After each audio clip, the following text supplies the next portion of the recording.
campfire, strumming along with our favorite lyre.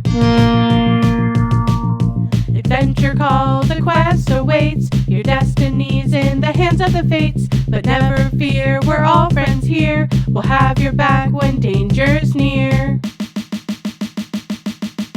Come with us through the pages as we unravel a tale for the ages into the Percy-Verse. Hello and welcome to the Percy-Verse podcast. I'm Alisa. And I'm Anna. Say goodbye to your favorite camp activities director because today we're reading Chapter 5, I Get a New Cabin Mate. In this chapter, Percy, Annabeth, and Tyson show up at a Camp Half-Blood that is going through some rough times. Chiron has been replaced by Tantalus, a tortured soul who wants to restart the perilous chariot races, and Percy learns that Tyson is his half-brother when he's claimed after dinner. All in a day's work for our heroes. That was it felt like it was like the TV show like spot, you Summary. know? Yeah. Last week on. Yeah. All in a day's work for our heroes. And then you cut to. Exactly. I felt like it was the vibe. Yeah, this is kind of it's interesting because it's not like the most intense chapter or the saddest chapter. Yeah. But when I was trying to write the summary, I was like, I don't think there's a joke here. Like, I think there's not really much that goes well in this chapter. It's not a fun time. No, it's really not. And I think the one thing that is funny about it, or at least that was funny to me, was the beginning of it, because we end the previous chapter with it literally saying someone had poisoned it, meaning Talia's tree. Right. And then this chapter starts with ever come home and find your room messed up. Yeah, 100%. I know the point, and I think it's a great description or a great oh gosh, like analog. Yes, thank you for what Percy is experiencing in this moment of someone has been in your room and your space and things are different, but they're not fully your bed's maybe still in the same place and all your little things, but you can tell that someone has come in and after Goldilocks has visited the three bears. Yeah, so it's great, and also it's just so funny because we end the previous chapter on such this emotionally like a cliffhanger. Yes. And then it's just back to some of this sort of Percy's narration, casual snark vibes. Yeah. Yes. It is kind of a tone shift. It honestly I think felt less jarring because there was time between us recording these episodes. Sure. I actually think it'd be more jarring reading all the way through now that you're saying that. Well, and I actually found starting this chapter, I was I literally went, hold on a second.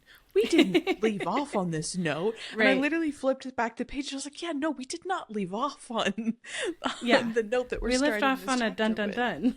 Yes. Which is what I wrote on that page. Dun dun dun. Yeah. I will say, to the chapter title though, I felt like it is a very intriguing chapter title. I feel like if you've read the first book, that the cabins at Camp Half-Blood are very strict, in terms of who can stay where. And Percy went through the whole staying at the Hermes cabin, and it took a really long time for him to get claimed and for that to change.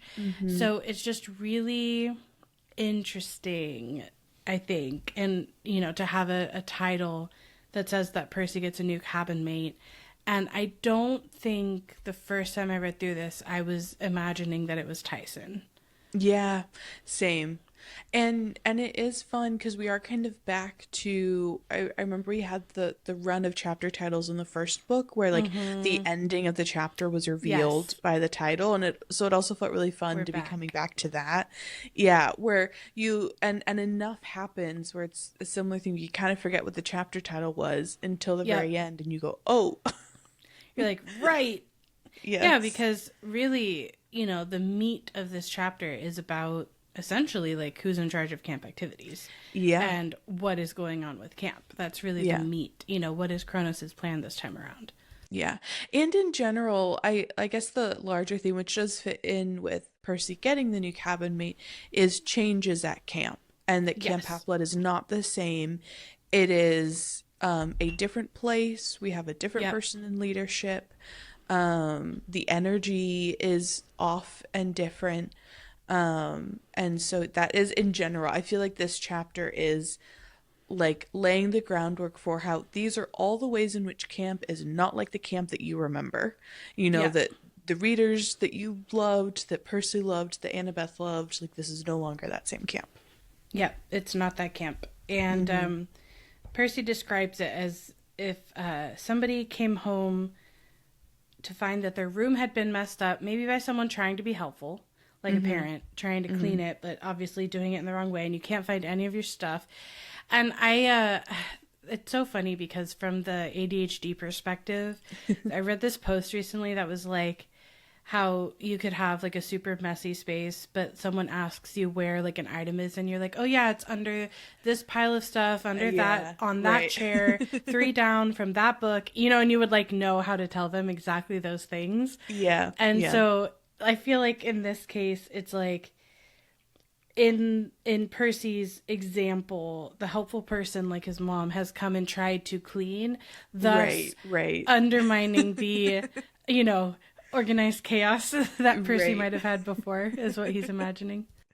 Yeah, which I think organized chaos is a great way to describe Camp Half-Blood. Right. And I know, and I do it so much. I keep on bringing up the Heroes of Olympus books and like Yeah. the Camp Jupiter of it all, but I do think there is like this fun that dichotomy of I think Camp Half-Blood is organized chaos. Yeah. Like it Camp is Jupiter's organized, just organized. right? There is no chaos. Except for maybe the If elephant. there is, it is, yeah, quickly squashed. I guess, you know, dinner feels a little more chaotic because they're able to just hop around everywhere. Sure, That's where they sure. can kind That's of let loose. It's Yeah. kind of like a work hard, play hard kind of situation. I think, Yeah. versus like Yes. Camp Half-Blood is just sort of like play. Right. Play Except hard. for right now, Yes. when we have very interesting things happening under the surface at Camp Half-Blood. Because Percy's describing how the big house and the strawberry fields and the buildings, they all are there, right? Like Yeah. they're all still standing. They all look relatively normal.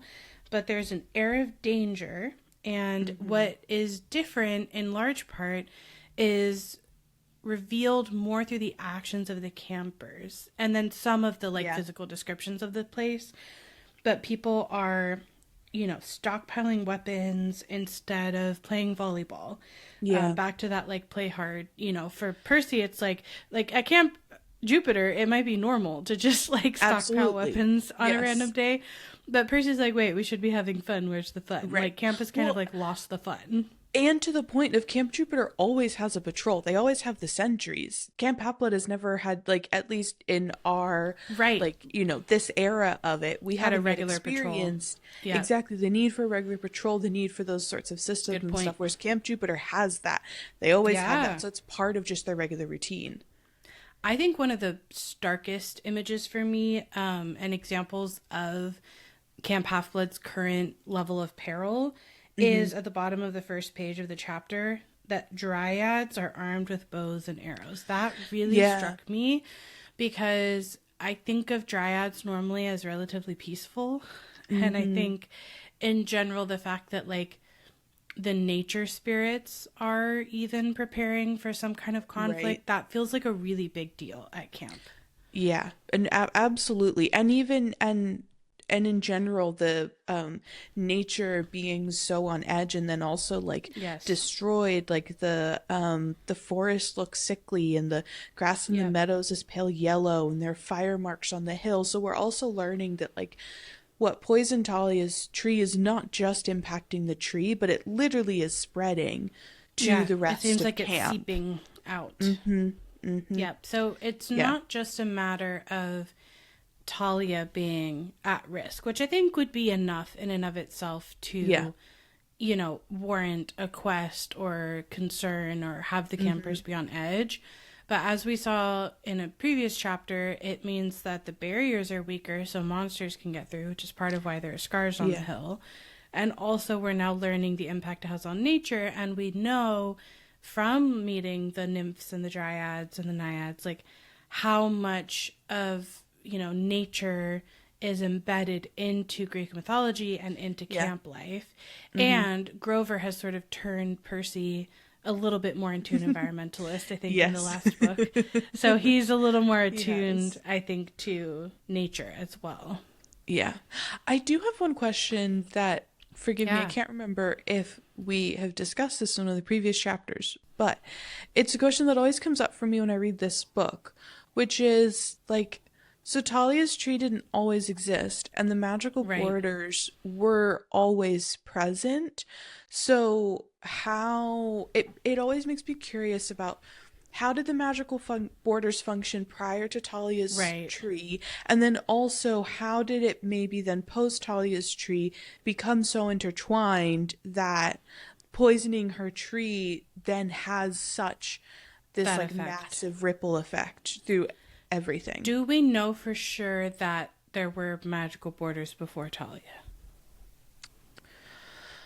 I mean, I guess I made the assumption because, like, wouldn't they need, like, without the magical borders, then camp wouldn't have even been protected from mortals and whatnot. And Sally knows about all those rules and stuff. I guess I just want to confirm that we know that, but assuming so, I think that's a good question. I don't think we talked about it before. Because in order for it to have been a safe place to train demigods, they would have had to have had magical borders. Some magical protection. Yeah, something. That's true. Otherwise, it's not a safe place to train demigods. It's no different than any other place in the world. And it's actually probably more dangerous to have a concentration. Right, to put them all together without any protection. Yeah, I guess there could be something to... Zeus seems to be the sort of ultimate authority of camp, and so there could be something to him having created the original protection, and then it's his daughter, and then he's the one who transforms her into a pine tree, and so maybe his own magic gets, like, intermingled. It would be the best off-the-dome guess that I would have, just because he does seem to sort of be making the ultimate decisions about camp, you know? Yeah. As we see kind of with Chiron's firing exactly as well. But yeah, it just always makes me curious, and I just desire to understand like how those borders worked, and just like how that magic worked and then was changed, you know. But then also we have the change again of when Talia comes back, but her tree is still standing and it still serves you know, as the part protective of this purpose. Yeah.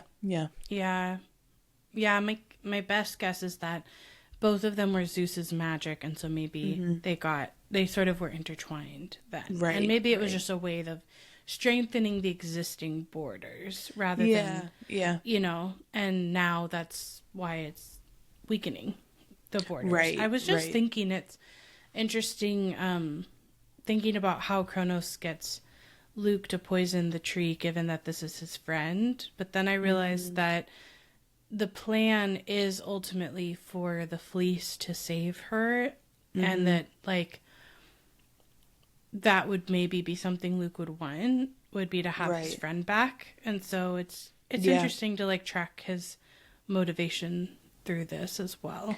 Totally. Well, yeah, because Kronos, like, doesn't know for certain that it will happen, but he's kind of betting that it will. And but I'm sure is manipulating Luke and presenting it to Luke as like, no, this will definitively happen. This is the way to get your friend back, to bring her to our side, to, you know, like together you can, you know, come back to gods who screwed you over all these times. Yeah, which I think Luke would very much see Talia's death as like the gods failing them. Yes, you know, and think that Talia would be on his side as a result. Yeah, exactly. And so I think it's a great play on Kronos's part, and I think it feels kind of in a weird way like an easy manipulation tactic to get Luke to do this, because there I'm sure would be so much anger and resentment and all these feelings still tied up in this really tight ball inside of Luke surrounding all of that. It's an easy thing to be like, but a way to get your friend back. Here you go. Yep. Just go poison her tree. And and then, you know, we'll make sure that they bring the fleece back. Mm-hmm.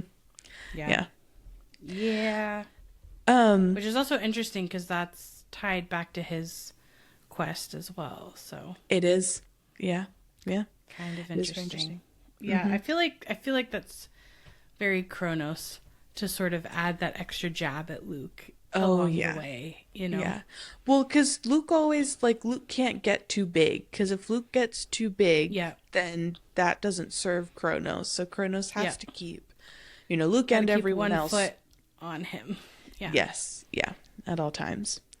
And so in addition to kind of the other pieces that really show how the energy is shifted at camp is, you know, Percy and Annabeth are walking through to the big house with Tyson, and no one's like stopping and talking to them, saying welcome back. The only reaction that they're getting is some of the kids doing like a double take at Tyson, but otherwise like they are just looking grim and kind of all like on a mission. And Percy even notes that it feels almost like a military school, which he would know because he'd been to a couple of them.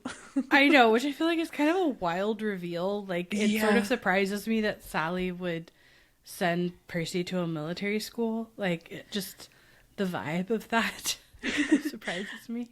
Yeah, but I think, you know, it's I don't actually, you know, because I only ever went to public school, so I don't know how true this is, but from my media point references of like once you get a reputation and it can be harder and harder to get accepted, you know, get your kid into other schools once they have a reputation of being troublesome or what have you, that, you know, I don't know, but I also could imagine maybe her thinking with Yancey was like, you know, far away but still close, and that maybe military school was a similar thing, kind of like he's away, maybe hopefully somewhere really safe, very protected, but then he is able to still come back. I don't know. Yeah, there could be the element of like increased security in a military school. Yeah. I also, you know, for a kid who's meant to be a warrior, like it's not a terrible thing to maybe encounter some, you know, aspects of military training, if that is part of it at all. But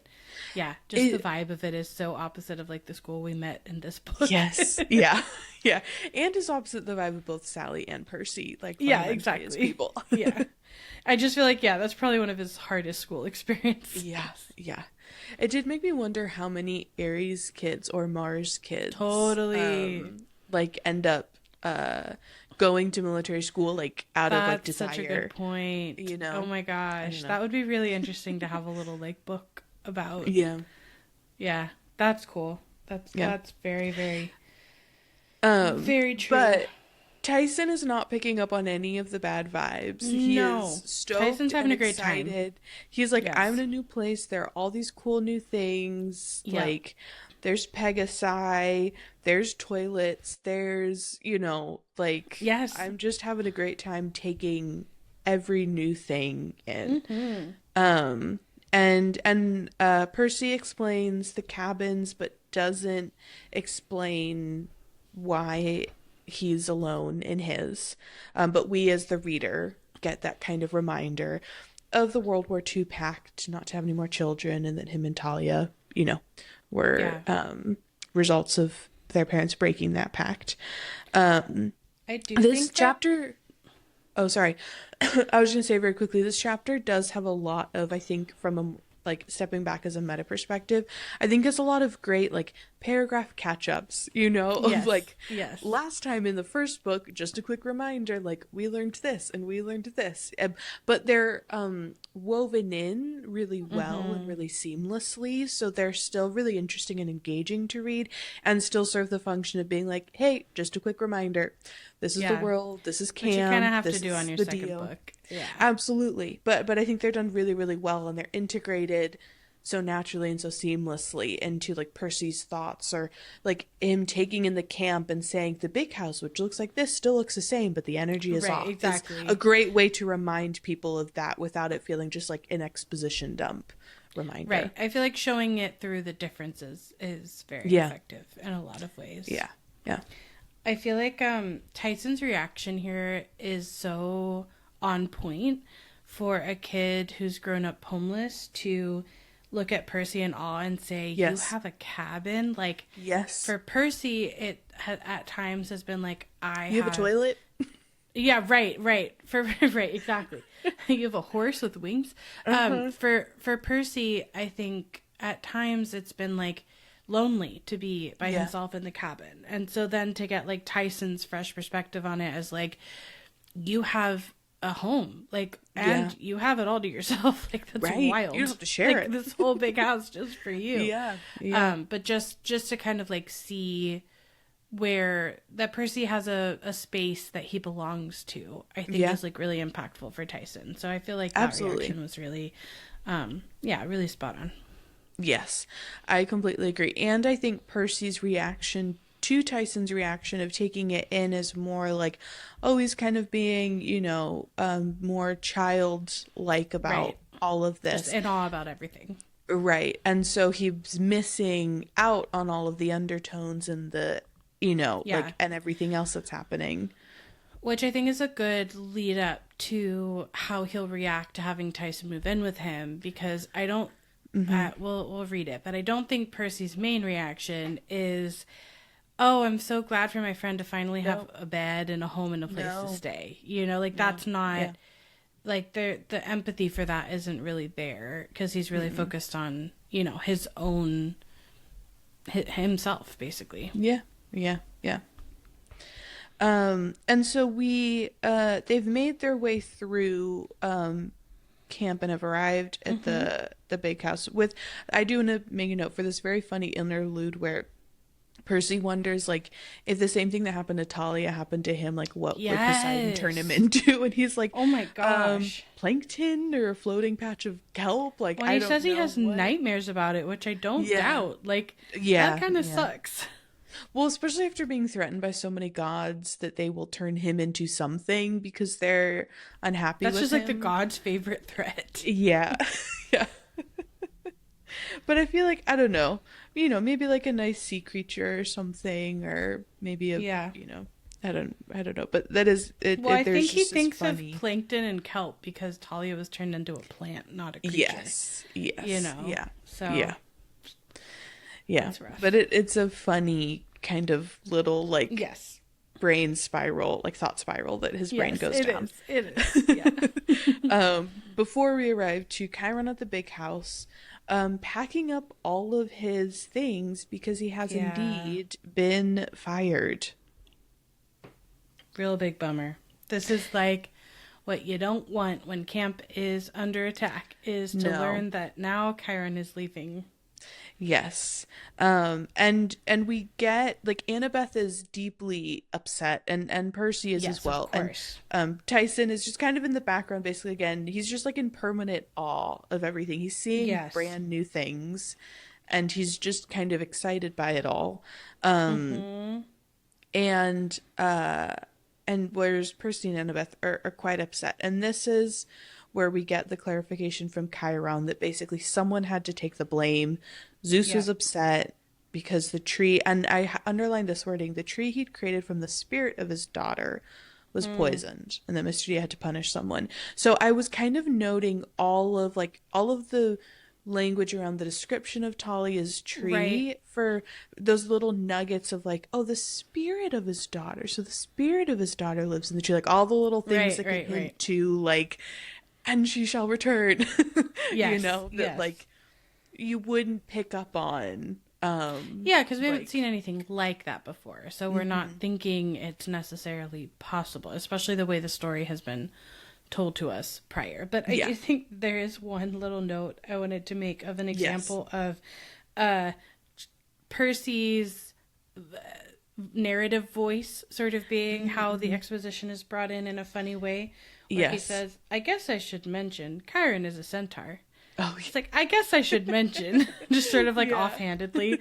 And then, Tyson continuously calls Chiron pony because he's like just super psyched about this, horse dude standing in front of him. And he doesn't necessarily have the frame of reference. And Chiron's trying to explain, like, I'm a centaur and I'm offended. Yes. But yeah, I thought that was a good example. Yeah. But yeah, so Chiron says that Mr. D had to punish someone, and Percy rightfully points out, besides himself, you mean. And I do think this is another, like, this is a moment where the pride of the gods gets in the way of them being able to go, oh, like, we had a god who's in charge of camp. Yep. And this thing happened, and maybe instead of looking to, like, who amongst us can we punish for this happening, maybe we should look to who amongst us is best equipped to figure out how to solve this and how to lead camp through this. And arguably that is Chiron, and yet instead, for the pride and the ego of it all, they go, no, we need to put blame onto someone and punish someone so we can feel like if something bad happened, we took care of it by saying, you did wrong. You are banished. Which doesn't actually solve the problem. No. Or problems that are happening at all.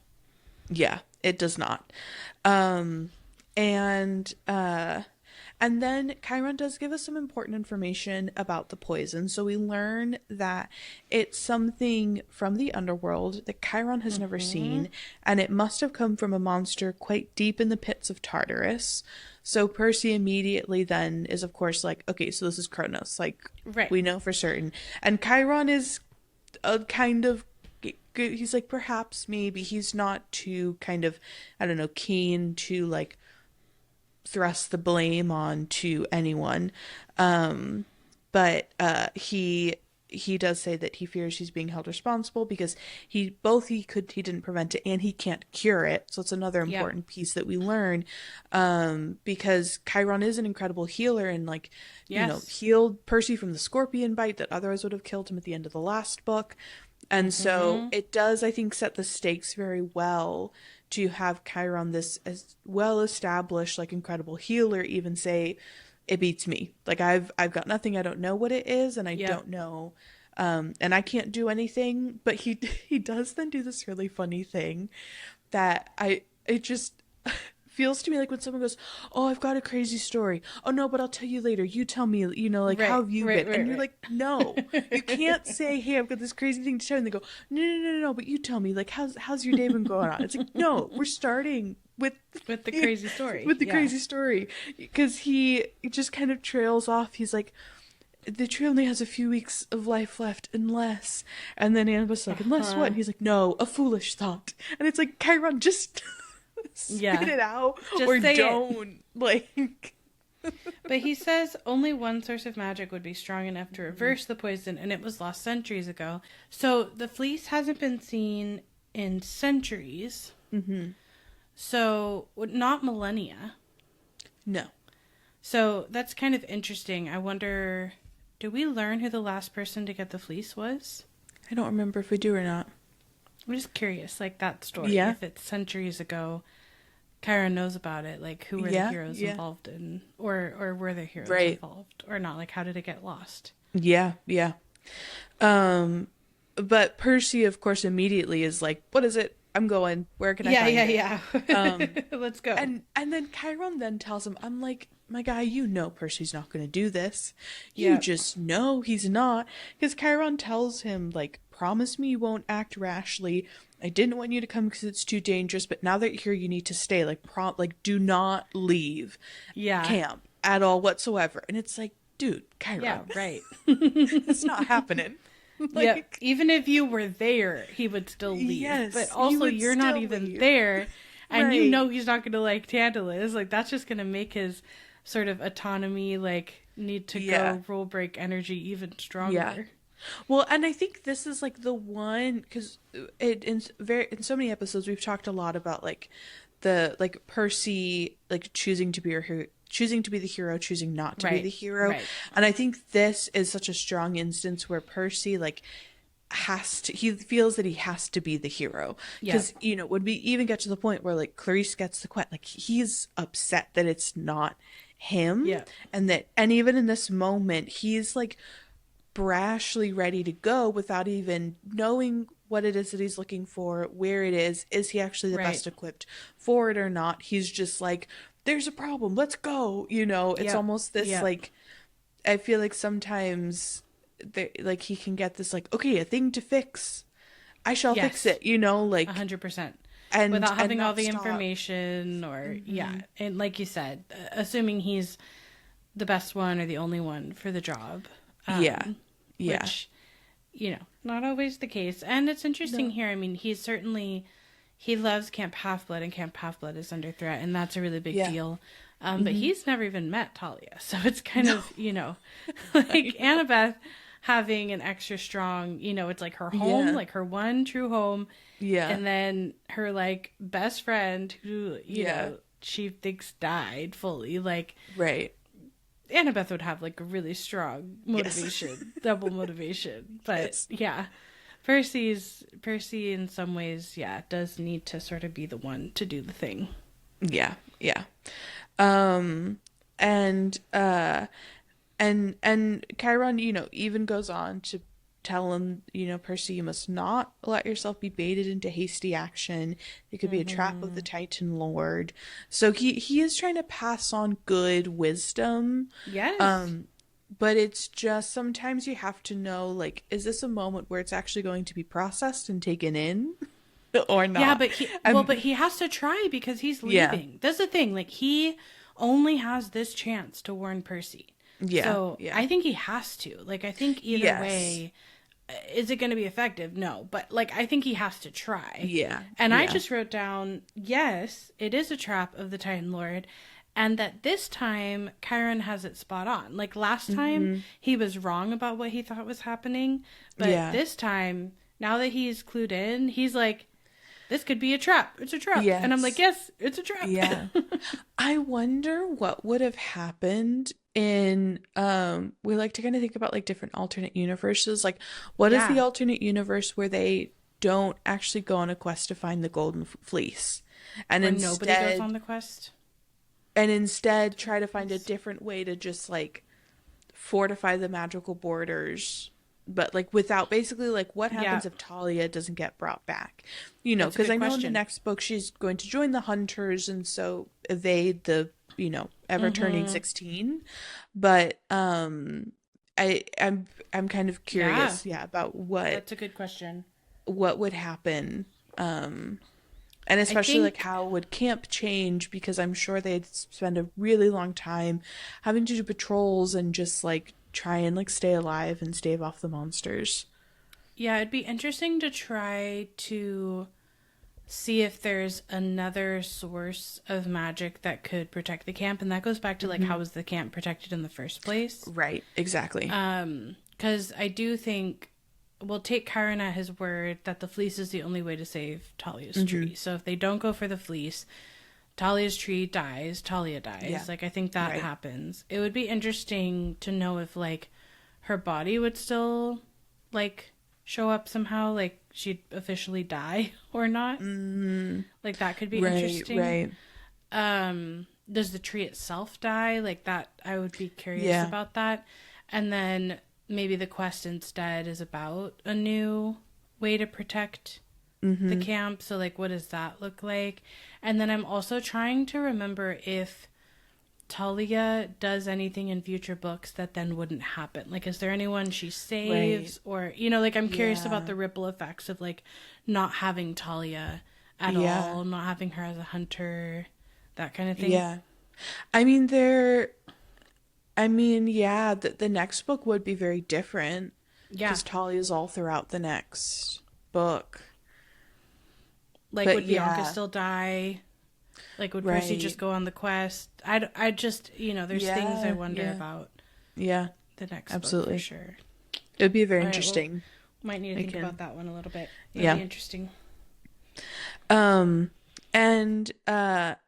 Percy then has a moment where he's basically just kind of like furious at Kronos, and then we also get our kind of reminder about Kronos and him suffering in Tartarus and like where he is currently at, and then Percy really settles on like this is definitively the work of Kronos. So kind of differently, similarly, but also differently from the first book, like early on we got Chiron being like, it must be Hades, and so they forge on with that. But now it's Percy kind of being like, okay, I've got my corkboard part 2 up.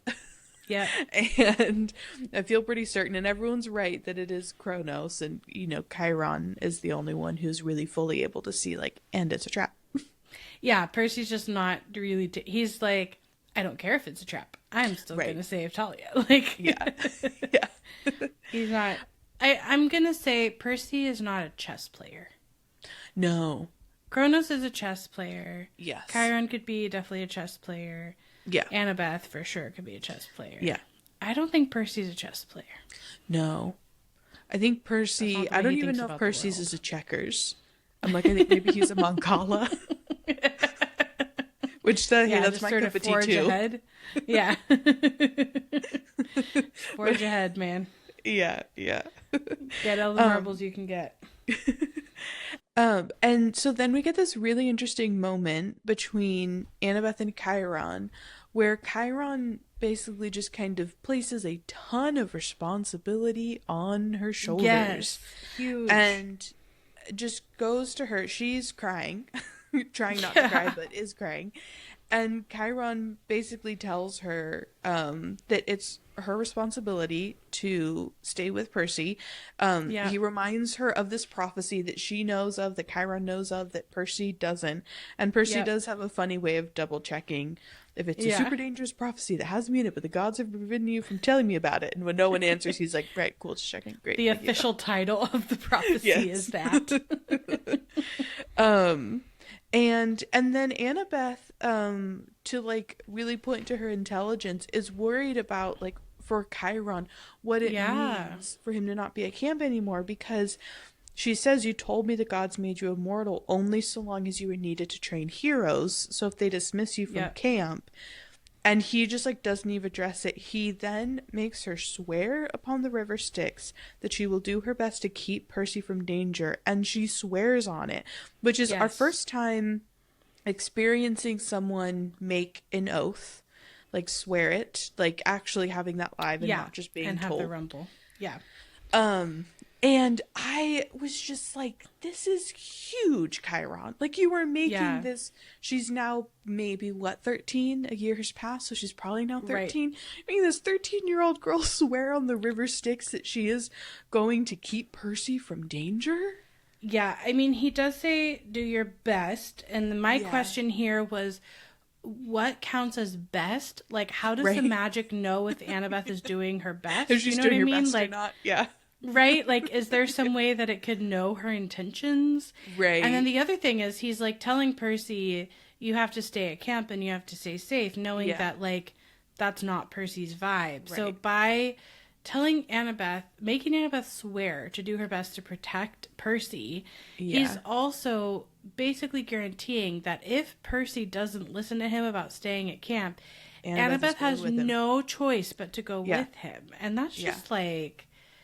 I don't know, man. Like you said, that's a 13-year-old. Like, I don't think she needs I think especially because, like, they already have a friendship, and and they both deeply care about camp, and I think even without this oath, like, Annabeth is still gonna, if Percy's like, okay, we're going to save camp, Annabeth is like, and yes, we are.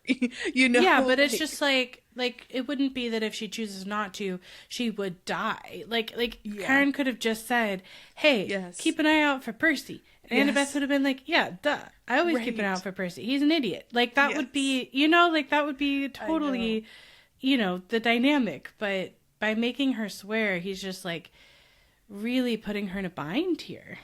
Yeah, and placing what, in my opinion, is, like, far too much responsibility on the shoulders of someone who already takes on a lot of responsibility and already like thinks and like acts and burdens more weight than she should carry, like, for someone of her age. Like, she already feels responsible for all of camp and for all of her friends, and so she doesn't need more. She doesn't need more. And like you said, she would have done it anyway.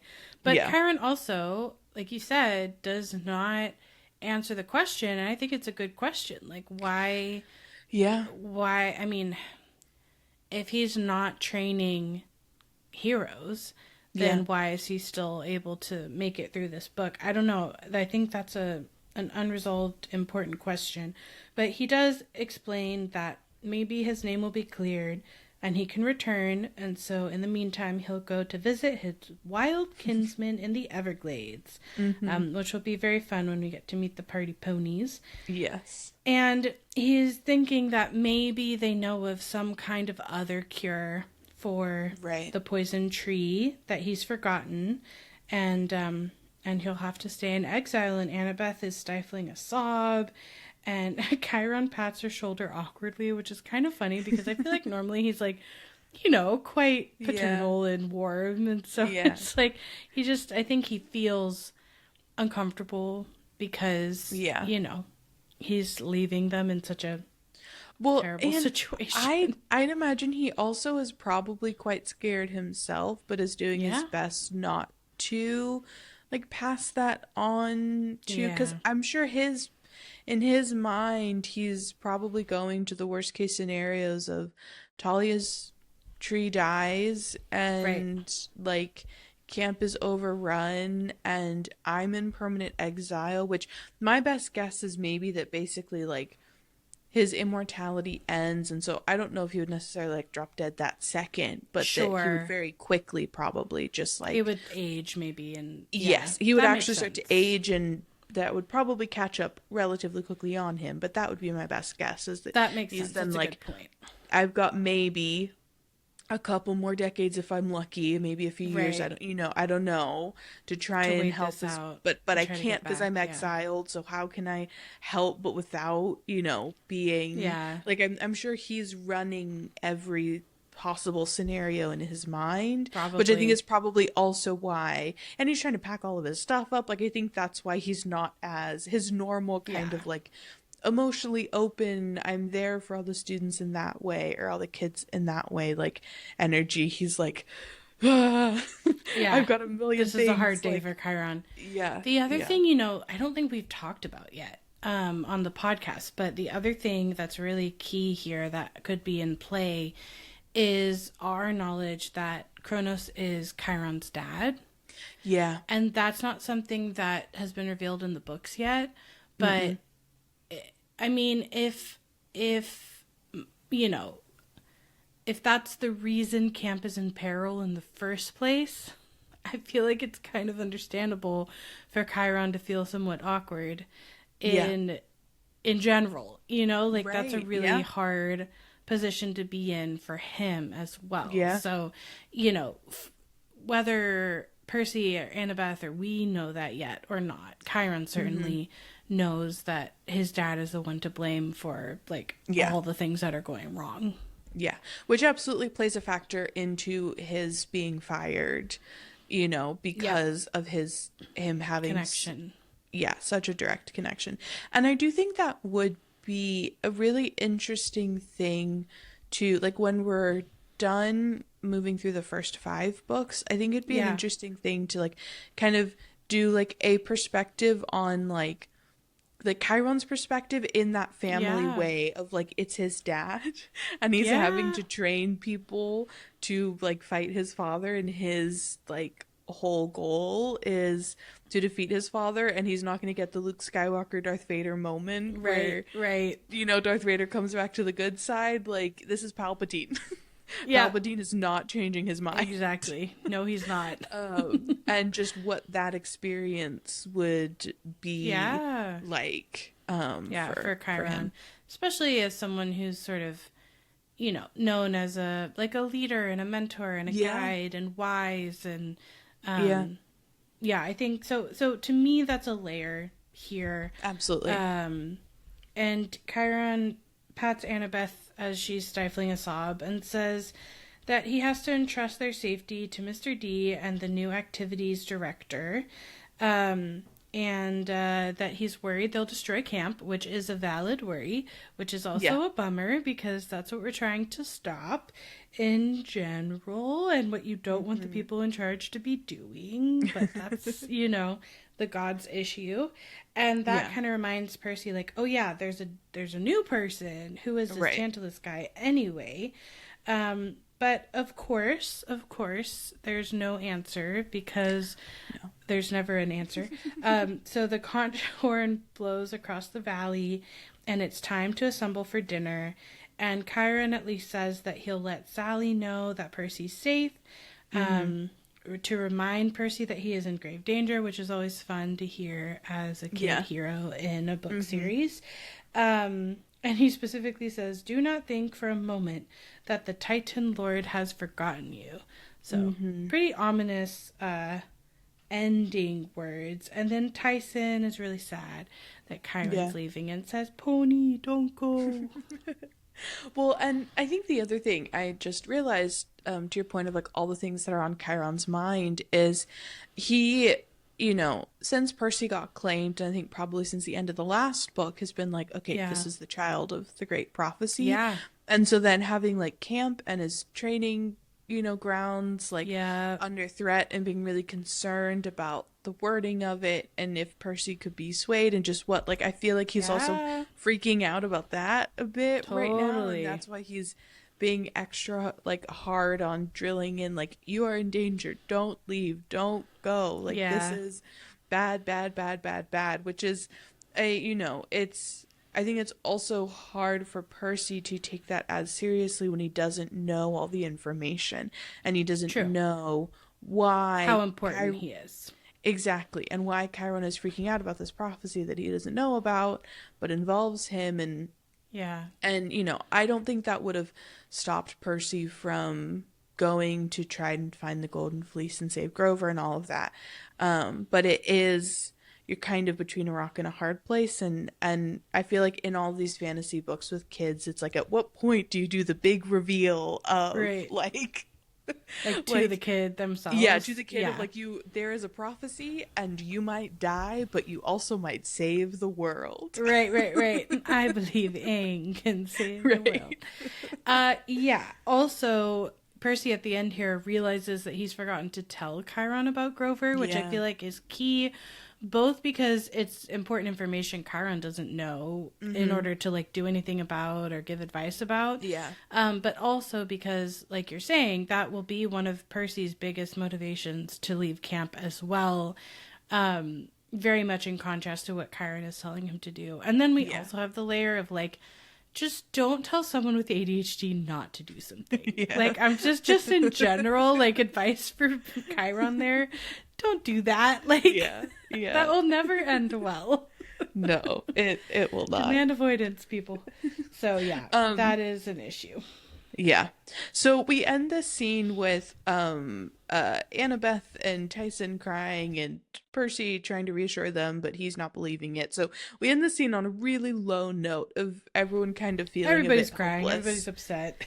Yes. And then we cut to everyone going to dinner, and this is where we kind of get this fun, like, the parade of all the cabins. Right. And a description of all of them, like, going to the dining pavilion.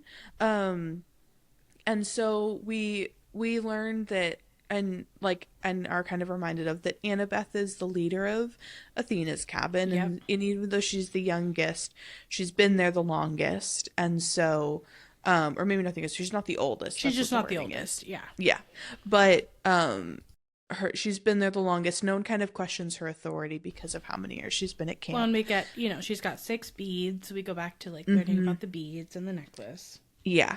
And then we get Clarice in the Aries cabin, and she's really banged up from the encounter with the bronze bulls, but like not like her body is banged up, but she's not giving the appearance of, oh god, I can barely walk. She's like strongly leading her cabin. Yeah. But interestingly, someone has taped a piece of paper on her back that said, "You moo girl," and no one in her cabin is telling her about it. Which this is a very interesting thread of no one says Are they anything. not telling? Do you think they're not telling her because they're like, maybe she's even sort of bullying people in her own cabin, and they they're getting some sort of retribution by that? Or do you think they're not telling her because they're scared of her reaction? Like, they don't want her to freak out? Like, yeah, why do you think they're not telling her? Because we don't really have a good sense into their dynamics. You know what I mean? And I have absolutely no clue. Like, this is, like, confounding to me every time, especially because, like, the theory that I had was maybe campers are resentful of, like, she's the one really leading the patrol charge, and it doesn't seem like anyone else is really fond of doing it. And so my theory was maybe even within her own cabin and in camp as a whole, maybe there's a bit of resentment of, like, Clarice being such, because she's, like, the only one who, when Tantalus is like, all duties are off, like, who's like, but the patrol, and her cabinet basically tells her to, like, sit down and shut up about it. So that was my best guess, that people are unhappy with her for that reason, and so they're okay with letting it slide. Like, it's not about them being scared to tell her, because, like, the energy from the first book with her and her cabin mates is very much like, we are bullies in lockstep with one another. I know. I guess what I was thinking is, like, a lot of the time a person who's a bully, and especially who's a head bully, bullies everyone. Like, absolutely. That they bully, you know, if they have, like, henchmen, so to speak, that, like, totally, that's part of how they stay in control. And it could be a combination. Like, it could be that it's a combination of, like, resentment for, because, like, she's gonna grow over the course of these books, but she's like squarely in the sort of bully camp, you know, in the first book and into this book. And, like, we also get to know a little bit more about, like, I mean, her dad bullies her, like, about where that kind of intergenerational trauma we talk about with the gods, like, where that comes from for her. But I could imagine that she doesn't treat her cabin mate super nicely, and so maybe it's a combination of that, and also they're being tired of the patrols, and also, like, everybody's kind of on edge, and there could be an element that, like, this is more Camp Half-Blood, actually, to have, like, someone write a note on someone's back, or to play a trick, or, you know, do a prank. So there also might just be an element of, like, people enjoying the prank of it because they're not getting to, like, have a normal Camp Half-Blood experience right now. Right. Yeah. And I'm realizing, I think the other reason why I thought it might be some sort of resentment about the patrols is because it's, like, specifically making fun of the bulls and, like, her defeat of one of them, because it's saying, you moo girl. And so I think that's also because it was, like, it's, like, attacking that. I think that's also why my brain was linking it to, like, I don't think people are happy about these patrols, and maybe they're taking it out on Clarice, even though it's, like, she's essentially just kind of doing her job and what has to be done. Yeah, but there's and that, also, like, she did defeat the bull. Like, it's kind of crazy to me that they wouldn't. But I wonder if it's that kind of, like, childish way of, like, I'm upset about this bigger thing that I have no control over, so I'm gonna point it at this one person who I can, because, you know, she's the one telling me to do it. So even though it's actually her being a responsible camper and I know we're supposed to do it, I'm gonna take out all of my anger and resentment about the situation and that I don't feel safe and happy at camp anymore onto her. Yeah, totally. Yeah, which honestly is not just a childish thing. I feel like adults do that all the time too. Oh, like, yes. I'm mad about this big thing I can't control, so I'll just be mad at you, person who I feel that I can have some more control over. Yes. Yeah, classic. But but no one's telling her. No one's telling her. But then we meet our first new character. We like do. Our new, like, a Camp Half-Blood, like, important camper, which is Charles Beckendorf, leader of Hephaestus Cabin, who's black and 15 years old and is described basically as, like, big, burly, like, he makes things out of metal. He is a blacksmith and makes anything. Give him a chunk of metal and he could create a razor sharp sword, or robotic warrior, or singing bird bath for your grandmother's garden, whatever you wanted. Which I love, like, the diversity of those examples. And one of them's, like, you know, not even, like, I don't know. I like the reference to Hephaestus being, like, an inventor and a tinkerer, and it doesn't always have to be for war, you know? Yes, absolutely. And it also made me think of Tyson, and then how there is, like, they have that, like, connection and understanding between them when it comes to that ability to tinker and create many, many different things. Like, yeah. Tyson is a think of Leo. Cyclops. Totally, yes. But in terms of that, like Tyson as a Cyclops, like, can make weapons, which is what, like, yes. they normally do. But he can also make all these incredibly beautiful, intricate he can things. make beautiful things. Mm-hmm. Yes. Yeah, totally. And then we get the rest of the cabins. We don't meet any new Nope. cabin members. But we do get a moment of Percy seeing the satyrs and being painfully reminded of Grover. Yeah. Which then leads us rather seamlessly into a reminder of what satyrs, like, their function in this world in terms of being seekers and bringing campers safely to Camp Half-Blood. And then the last cabin to come in is the Hermes cabin, and we kind of get this reminder about Luke, and I think we really get the sense of now how deep that betrayal was for Percy and how much he's still holding on to all of that, like, anger and resentment, and he has a lot of feelings, very understandably, towards Luke, who used to be the leader of Hermes, but now the cabin is led by Travis and Connor Stoll, who aren't twins but look so much alike that it doesn't even matter. They might as well be twins. And they are such a fun, like, I love that we're slowly building out, like, all of the characters at camp and getting to know more. Yeah. Yes, and they are such a fun piece of Camp Half-Blood. Yes. Yeah, they feel very classic. And it's interesting, too, that you can have like a duo leading a cabin. I feel like that's kind of unusual at Camp Half-Blood. Yeah, so yeah, it's kind of a cool thing, and they're definitely, like, in cahoots. Yes. And then Percy has this moment where he's, like, trying to explain that Rick Riordan is funny by naming their last name Stoll, Stoll, not Stole, but obviously the pun is there. Right. And that when Percy tries to tell it to them, they just look at him blankly. Yeah. So I'm just like, was there just, like, he's like, nobody got my joke. Like, that's kind of the, like, energy that I get. Yeah, I wonder, I've never thought about that before, but it is funny to think about maybe that being inspired by a real world moment. Yeah. Like, right, was sharing someone, so I named them Stoll, because they're and Hermes just gets kids, blank. and they steal things, and we were like, okay. Yeah, exactly. That's kind of the energy I got from this chapter. This paragraph was him just being like, nobody liked my joke. Yeah. It's a great joke. Hey, I love it. You know, I do too. It's kind of a weird, like, meta commentary almost in that. Yeah. It's like, it makes me think of the teachers' names at the school. Right. Like, Tesla was the science teacher's name. Yeah, exactly. Yeah. It's like, no one likes my jokes spot on, but not, my references. Like, and then this is where we get the first of, there's a lot of Tyson cruelty towards Tyson. We're back. In this chapter. We're back to calling There's Tyson been a in bat. all the chapters so far. Yeah. But it's it's a lot.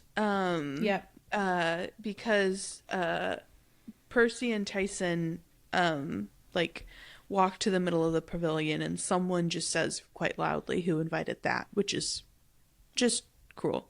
But we kind of get reintroduced to Mr. D, and that he will never say Percy Jackson's name correctly. Yep. And we get a reminder description of what he looks like, and him being the god of wine, and he's director of camp as punishment. And then this is where we actually meet our new activities director, who is Tantalus. Yes. And he introduces himself as being on special assignment until Dionysus decides otherwise. And he's already has his eye on Percy, and he does say his name correctly, but he says his full name, Percy Jackson, which is just a different way of, like, having laser eyes, focused on him. because he doesn't want him to cause any more trouble. And Percy's like, trouble? And he's already like... he's already... His, like, hackles are defiant. raised. He's like, I've been here before. I know you and your type. I've had many a teacher like you. Like, yeah. I already don't like the cut of your jib. And Dionysus reveals the front page of the New York Post. So continuing our... Percy is a headline kind of series from last book. There is a picture from Merriweather Prep of Percy, like a yearbook picture. So that's always fun. Yeah, because those always turn out great. And he couldn't see the headline, but he imagines it's something like 13-year-old lunatic torches gymnasium. And that's similar to, you know, in the Lightning Thief, he's sort of imagining like what the papers might be writing about him, even if he doesn't see what the titles are.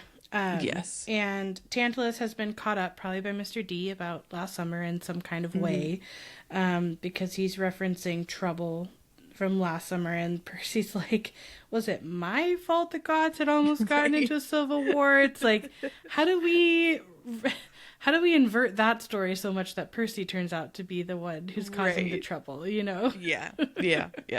As a very quick thing, my brain just kept on saying, we got trouble right here in New York City. If anyone, shout out to anyone. I mean, they do have trouble who gets that reference? Right here in Camp Half-Blood. Yeah. Very much. And I did also want to point out a little earlier when we get Tantalus to like physical description, one particular thing that I really loved was he looked fractured, angry and frustrated and hungry all at the same time, and I think that is such an interesting way to describe a character, and to just to say that he looked fractured and all of these things simultaneously, I think is just like, that is such an engaging description that makes my brain go like, oh, if like, what does that conjure? If I try to imagine someone who looks fractured, like what does that look like to me? So I just wanted to like highlight that description as, I love one that. I thought was really, really great. He's also wearing an orange prisoner's jumpsuit, and the number over his pocket reads 0001. Yes. So like the OG prisoner of the underworld is kind of what I'm getting from that. Yeah. And his gray hair looked like his last haircut had been done with a weed whacker. So there's a lot of like really vivid descriptions of Tantalus. Yeah. But I agree. The word fractured, you don't hear to describe someone very often, and I do think it's really visceral, honestly. Yeah. And we find out why he looks hungry, which is that he has been hungry for a very, very, very long time as part of his punishment. Because when a satyr puts a plate of barbecue in front of Tantalus, because we're back at Camp Barbecue, he licks his lips, he gets this special 1967 root beer filled up in his goblet, and then Dionysus is kind of poking fun at him, and he says, go on then, old fellow, perhaps now it will work, and he knows it's not gonna work. Oh yeah, Dionysus is just having a really great time toying just the with best Tantalus time. And like pretending to be on his side, but being like, I'm having the best time watching you just suffer. And just like, well, and I think this is like, Dionysus is not sad to see Chiron go, in the sense that like Chiron has the ability to go toe to toe with Dionysus and even like win at Pinnacle and you know, like really hold his own. And so even though Dionysus gets to sort of like mildly, you know, not fully torture, but you know, kind of give the kids a hard time at camp, he can't really do the same thing to Chiron. So I think he's kind of living his best life right now, being fully in control and messing with literally everybody around him. Yeah. It's like, it was at first making me think of like the classic cartoons of like a cat with a mouse, but then it made me think of like that scene from The Lion King where Scar has like that little mouse who's like running around his paws and trying to escape, and he keeps on like grabbing by the tail and doing all these things. Like, it feels like Dionysus is Scar in this moment and is just having the best time playing with this little mouse, and like be like getting so much enjoyment from watching every time Tantalus tries to find it, because he multiple times he's like, if I'm not looking, if I'm talking and not looking, maybe now I can grab, and the plates still shoot away. And Dionysus is just cracking up, like he's just having the best time watching that. And I do think there is like the fact that the plates appear and they always shoot away, they don't disappear, like is part of keeping that punishment of like, okay, he's no longer standing in that lake, but he still needs the visual of the fruit and the drinks that he can't have. And so instead of them just like poofing away, they're just gonna like run.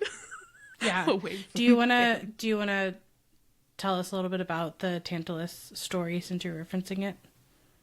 Oh, sure. Yes. So for if anyone listening wants a quick refresher, Tantalus in a moment of like pure like hubris and ego invited the gods to eat.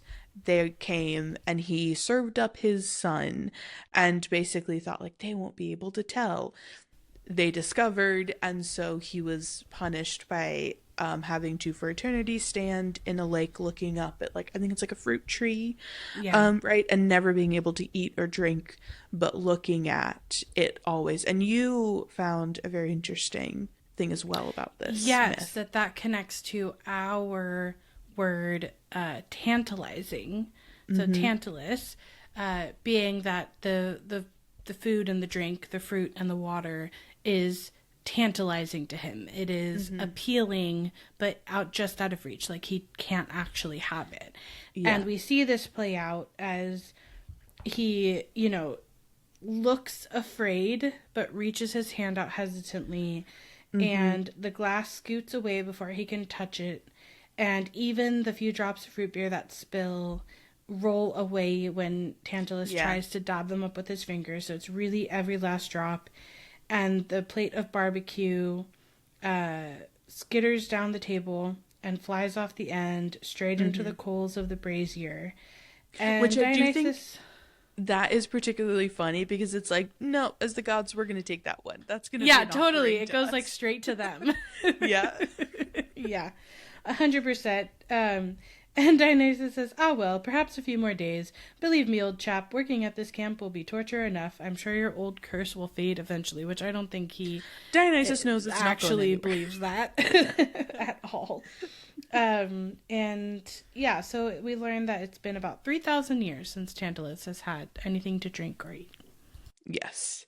And this whole scene and interaction with Percy and Tyson and Tantalus and Dionysus ends with basically Tantalus saying that Tyson is going to stay up there with them, so in front of everyone while dinner's happening. Tantalus does call Tyson the monster, which is infuriating. And Percy tries to convey that Tyson saved the camp. And Tantalus doesn't really hear it, and Dionysus doesn't really either.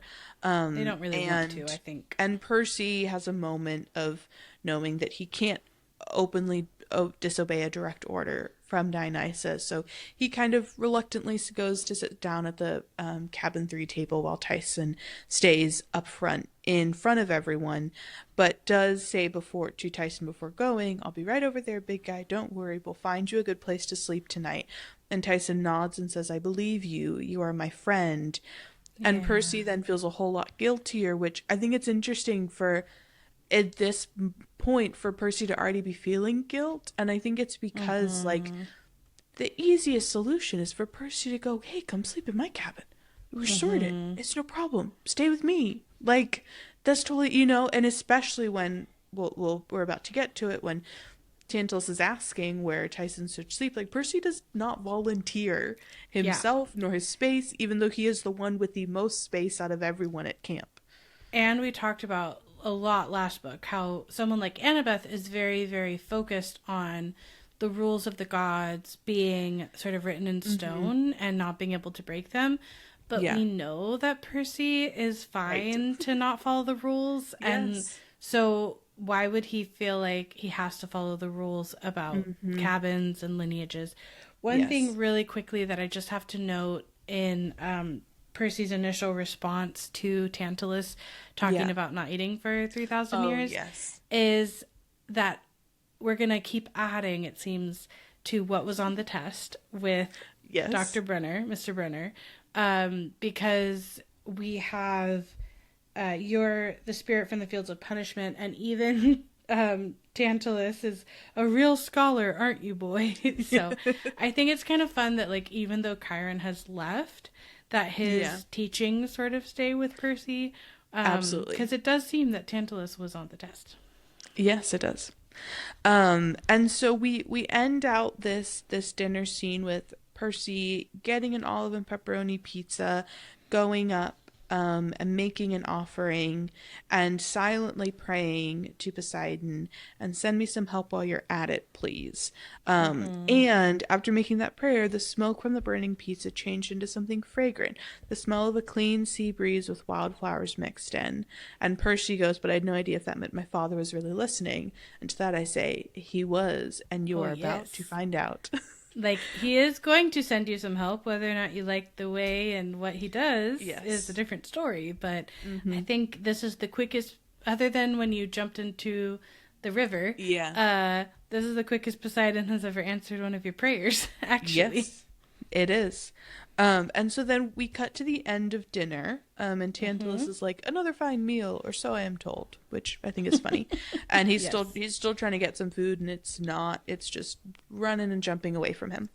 And so this is where we get our first announcement, which is that Tantalus has decided to reinstate the chariot races, which were discontinued. Tantalus calls them technical problems. Someone from the Apollo table calls out 3 deaths and 26 mutilations, which is horrifying.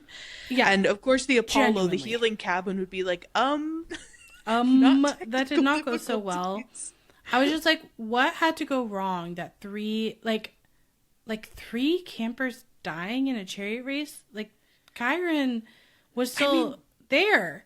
You know what I mean? When we get to it, they are dangerous. Yeah. Like, they are not safe. And so I think it's just, like, showing how unbelievably dangerous they are. I'm just saying, like, if Chiron couldn't even prevent or heal what happened, it's a really dangerous thing.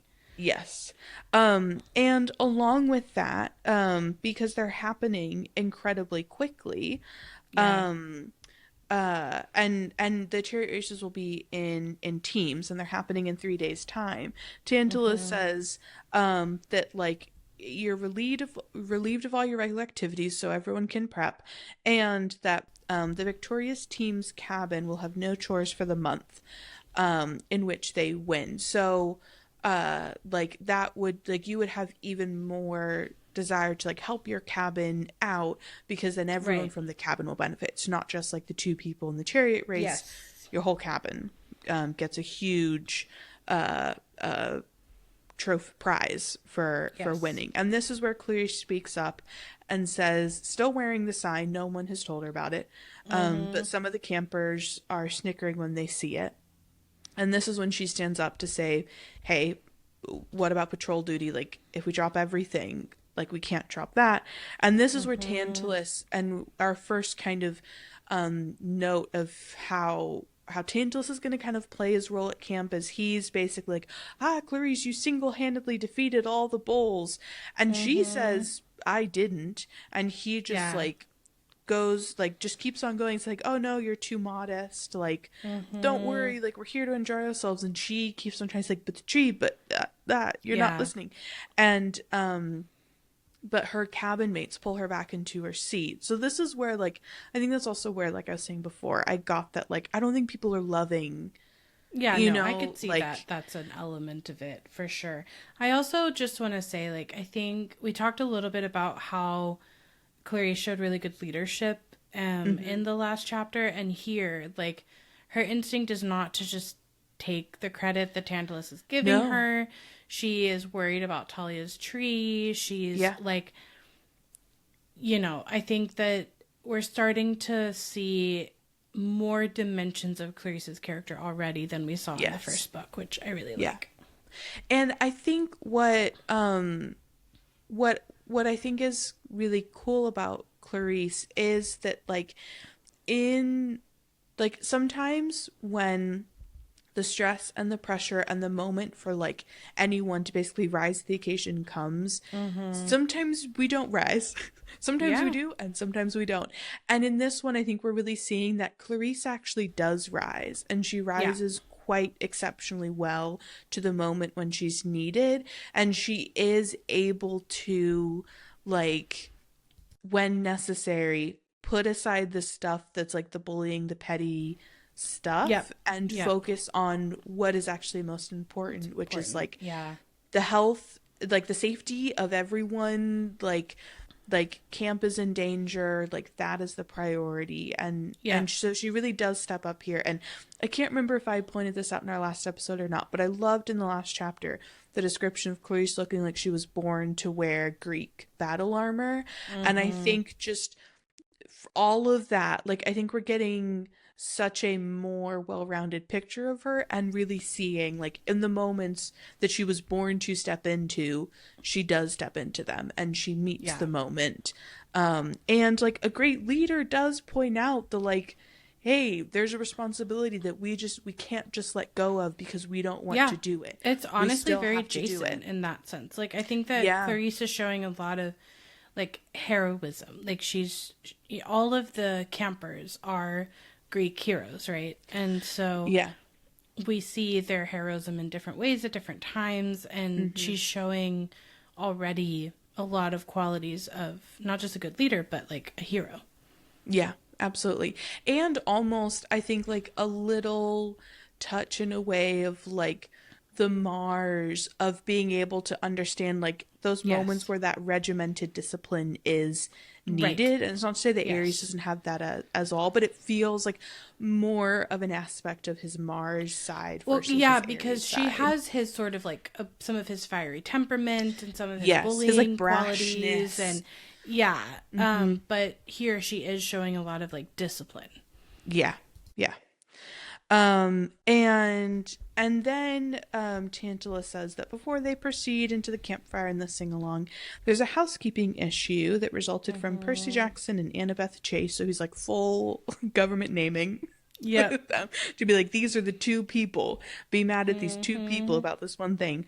And basically says, we need to figure out, he says it in a mean way, but he's basically, we need to figure out what to do with Tyson, like where he's going to say.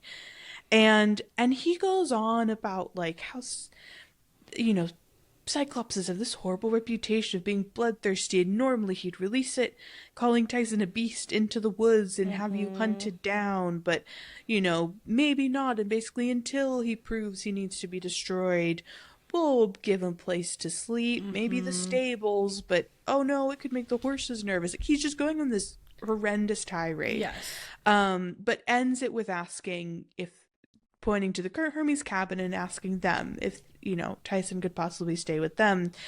And there's silence from the Hermes cabin, and there's sudden Travis and Connor are suddenly fascinated with the tablecloth, and no one's saying anything. And this for me was the moment where I was like, okay, Percy, now is the time where you stand up and say, he can stay with me.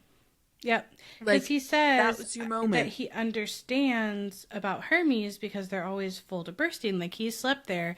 There's not space for anyone, much less a 6'3" Cyclops, is what Percy says. But Percy's cabin does not have that same problem. No. He has the most room out of anyone at camp. And I think to all of our points about kind of the seeing, even though Percy has not accepted himself, how much he struggles with Tyson and doesn't actually have like a real friendship with Tyson. Like, this is another moment where, like, if you think back to if Grover and Annabeth had arrived and it had been like, Grover, we need now to figure out where to place Grover. It's at the Hermes cabin, and the Hermes cabin would be like, well, no. And, you know, and Percy, I don't know, some already had the Poseidon. Percy would have been like, come in like half a second. He would have been like, Grover, stay with me. You're coming to the second cabin with me, you know? For sure. And so I think it really shows, and I think it's a great way of showing without telling, because nowhere in the dialogue and the writing is it pointed out that Percy remained silent. Right, You right. just read and realize that through all of this, Percy is not saying anything.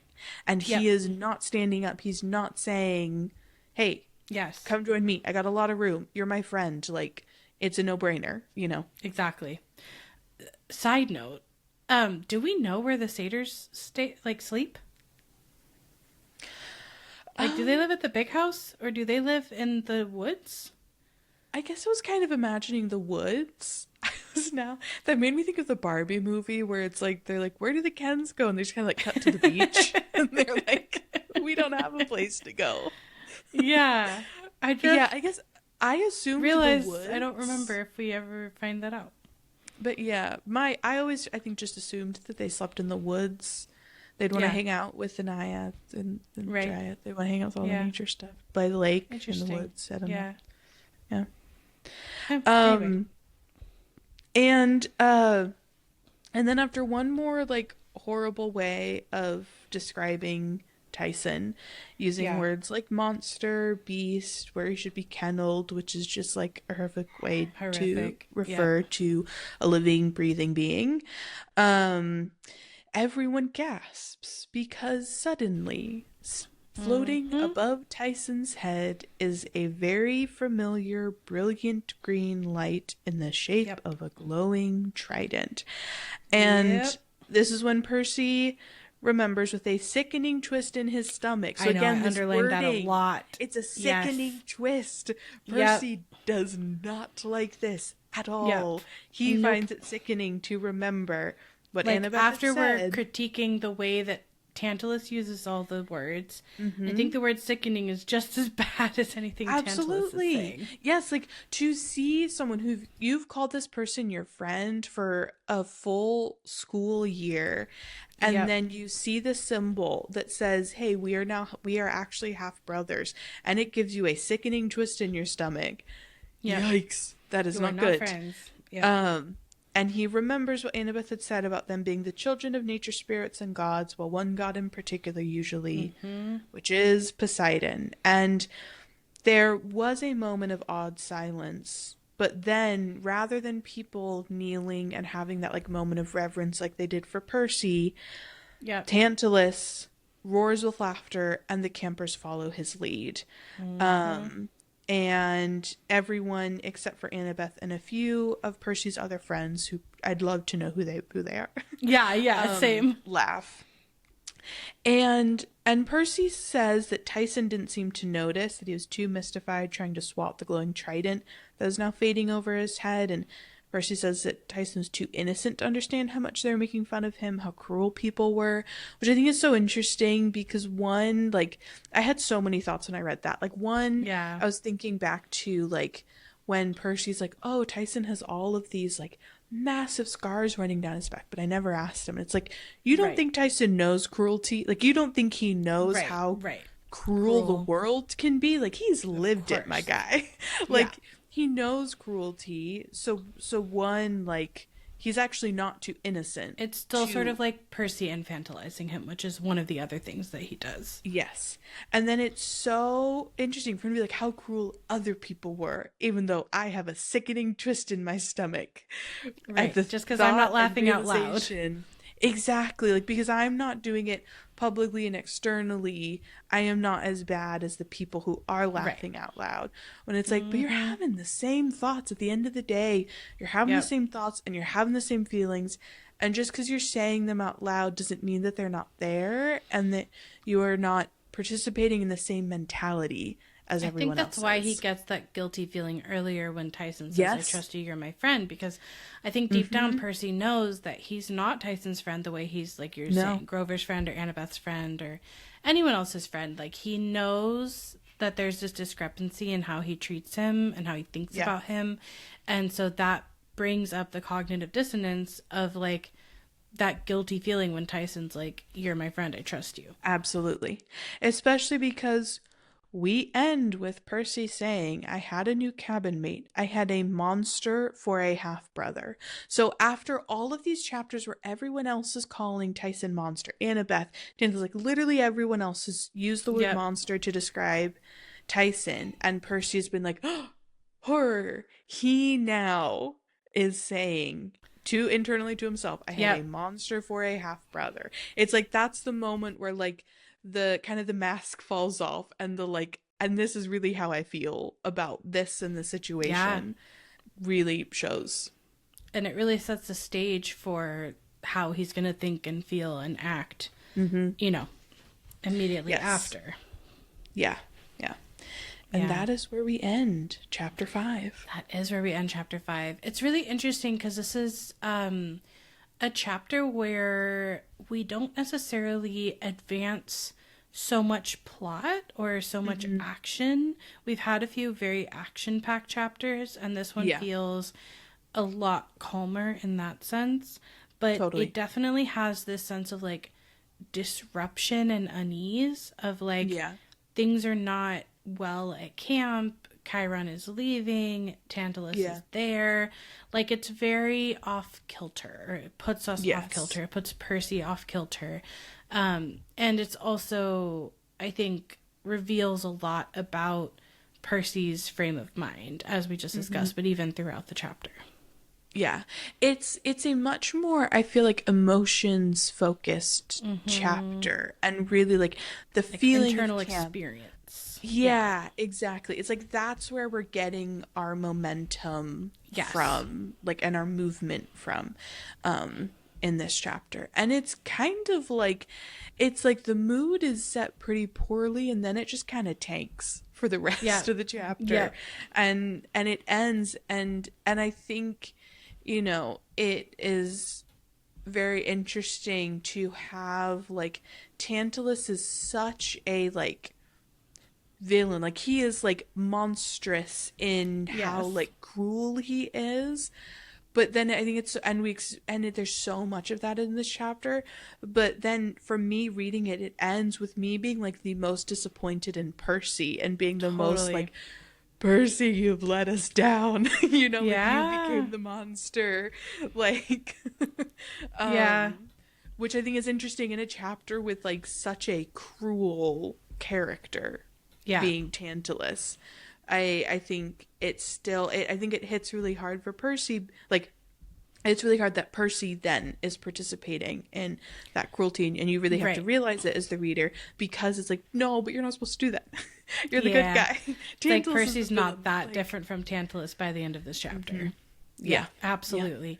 Which I think is good in two senses. One is like we've talked about. I think it's important for like your main character to struggle with things, and mm-hmm. it's not always just going against an unfair person in authority like Tantalus or Yeah, Dionysus. Like there's an internal struggle with like his own um honestly like shortcomings here. yeah, But I also think, and I'm sure we'll talk about this throughout the next chapters and the rest of the book, like there's a relatability that I think is really important. Like I think we yeah, probably all have times in our lives when we like haven't said something or haven't stood up for someone or have had a thought about absolutely. someone that like made us feel Yeah, bad or made us feel guilty or didn't truly align with our values or succumb yeah, to peer pressure. And mm-hmm. like I think especially at this age, at that like middle school age, Yes, it's yes, so hard. Like the social yeah, dynamics are really intense, and I remember that. And I mm-hmm. think a lot of people remember that. So Yeah, I also feel like it's very like you're disappointed in Percy, but I think Percy's also like so relatable here. yes, I think Tyson's also so relatable here. Like yeah, I yeah, think that it feels like real raw emotions and dynamics that we've experienced at different times in our lives that cause us to like reckon with who we are, what our values are, how we want to like be yeah. in the world. So as painful as it is, I think it's like ultimately really important to portray. Absolutely. Yeah. And imparts such a great lesson onto like the reader and I think like a great lesson, excuse me, no matter what age, but I to your point, I can really think about like those times in middle school and going into high school where that peer pressure was so intense. Or I can even think about there was someone at my high school where I think people had a bit of a kind of Tyson like dynamic excuse me, with this student and kind of would to me, it always felt like they were kind of making fun of this student, but pretending like they weren't. And I was like, but you fundamentally are. Like, you're not taking this person seriously. You're not treating them respectfully. You are, even though you're pretending like you're not making the student the butt of the joke, you fundamentally are. And you're engaging with this person like they are a like community service project and not like a person, a peer, a fellow student, you know, in your classroom. And so I think on so many levels, it, like, I mean, this book came out in, you know, what year, 2006. I wasn't in high school until 2011. Like, it is still relevant, and I know for a fact that this is still relevant today, because that like in-group, out-group peer pressure stuff is always happening and is always something you're having to confront, especially in those years of your life where you're in school, but even outside of it too.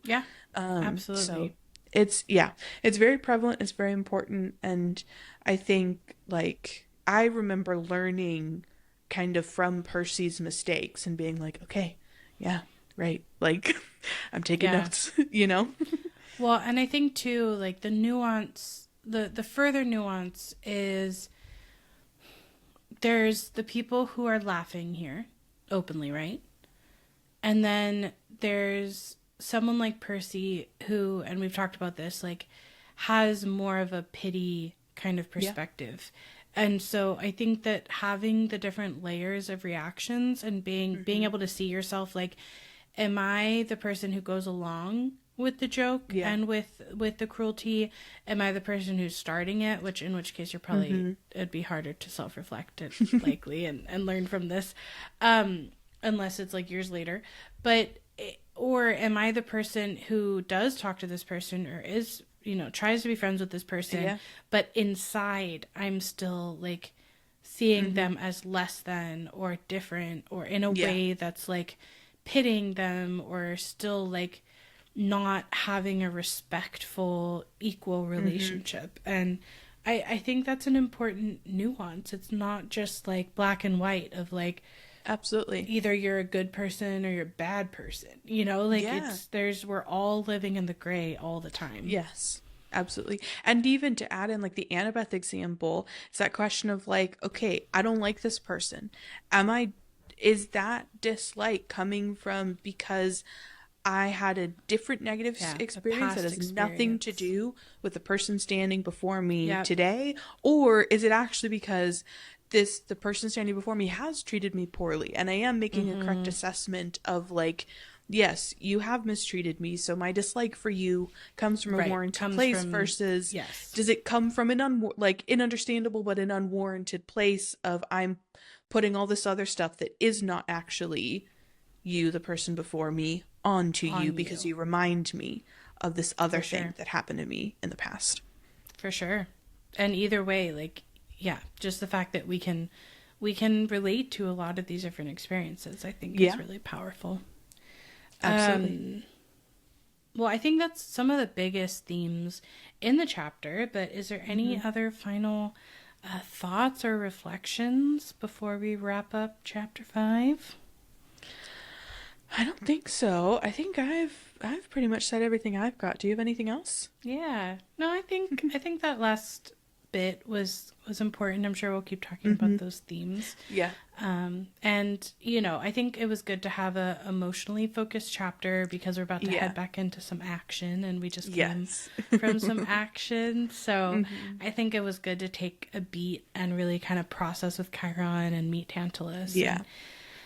And, we will continue diving on in next week when we read Sea of Monsters, Chapter 6, Demon Pigeons Attack. Bye. Bye.